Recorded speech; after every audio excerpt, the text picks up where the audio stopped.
ময়মনসিংহ রুটে চলাচলকারী ট্রেনের ইঞ্জিন বিকল যেন নিয়মিত ঘটনা হয়ে দাঁড়িয়েছে। কখনো হচ্ছে লাইনচ্যুত, আবার কখনো ইঞ্জিনে লাগছে আগুন। এতে একদিকে হচ্ছে শিডিউল বিপর্যয়, বাড়ছে যাত্রী ভোগান্তি।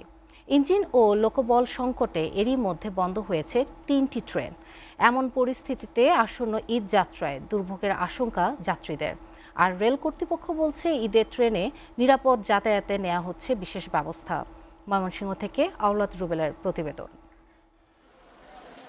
ময়মনসিংহ জংশন থেকে ঢাকা, টাঙ্গাইল, জামালপুর, চট্টগ্রাম, নেত্রকোনা রুটে চলাচল করে 28 জোড়া ট্রেন।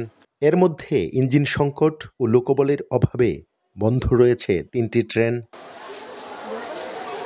সম্প্রতি ময়মনসিংহ থেকে বিভিন্ন রুটে চলাচলকারী ট্রেনে বেড়েছে ইঞ্জিন বিকল ও লাইনচ্যুতের ঘটনা।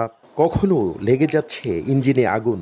এসব দুর্ঘটনায় যাত্রীদের ঘন্টার পর ঘন্টা সময় নষ্ট ও দুর্ভোগ হচ্ছে। আসন্ন ঈদে রেলের উন্নয়ন ও ক্রসিং বিড়ম্বনা থেকে রক্ষার দাবি যাত্রীদের। ঘন্টার পর ঘন্টা বসে থাকতে হয়, বাইরে যাইতে হয়। আমরা যদি মাঝপথে একটু থামাই দেয়, আমাদের এদিকে আসতে খুবই অসুবিধা।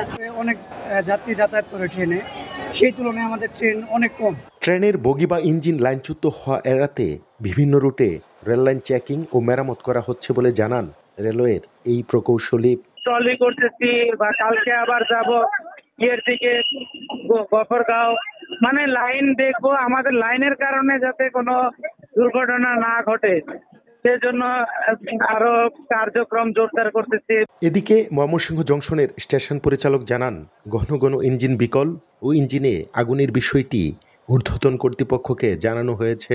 নেওয়া হচ্ছে বিশেষ ব্যবস্থা। মাঝে মাঝে ট্রেন ইঞ্জিনগুলোতে আগুন ধরে যাচ্ছে, এই ব্যাপারগুলো সবারই জানা আছে। তারপর আমরা কর্তৃপক্ষের দৃষ্টি আকর্ষণ করেছি, ওনারা বলেছে যে না, এই ঈদ উপলক্ষে বিশেষ ব্যবস্থা নেওয়া হচ্ছে। ময়মনসিংহে গত 3 মাসে বিভিন্ন রেল রুটে ট্রেনের ইঞ্জিনে আগুন, বিকল ও লাইনচ্যুত হওয়ার ঘটনা ঘটেছে 18টি। আওলাদ রুবেল, এসএটিভি, ময়মনসিংহ।